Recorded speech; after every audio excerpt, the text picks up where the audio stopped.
Taking a net, running around, catching a bunch of monkeys. The series started on the PlayStation, and over the years, it's had its kind of side ventures here and there. For the most part, the whole premise of the game has been you, crazy spiky-haired anime hero of one name or another. You got a net, there are crazy monkeys running around, you gotta catch them all. There's no real radical changes to the formula in Ape Escape 3. It's basically the same thing you've been doing all along. But there are some new abilities, a whole bunch more content, some mini games, and basically it's just a much tighter and bigger package than it's ever been before. The mechanics of the Ape Escape games are, sort of unique in the platformer universe, and the basic controls sort of are relegated more to the analog sticks and the trigger buttons.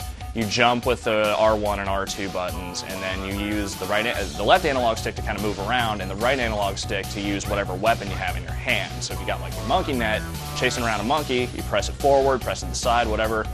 Your hero will sort of do basically the net motion and catch the monkey. And that in and of itself is just a whole lot of fun because these monkeys are crazy, they're kooky, they're weird, they're wild. They got nutty costumes on, sometimes they have weapons like Uzis for some reason. And in some cases, the monkeys are so aggressive that they'll actually take your weapons from you.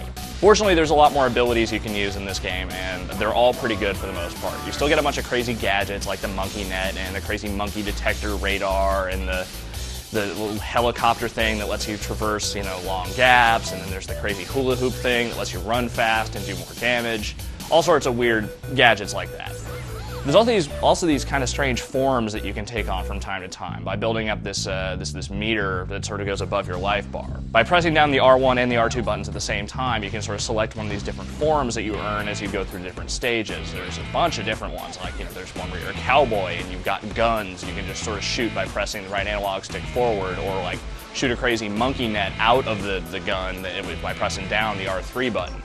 There's another one where you just sort of control this genie for some reason, and if you sort of like loop the right analog stick around a couple of times, the genie will start dancing, and then anything that gets in the path of the genie starts dancing with. Most of the flaws in Ape Escape 3 are sort of inherent to the fact that it really isn't remarkably different from Ape Escape 2.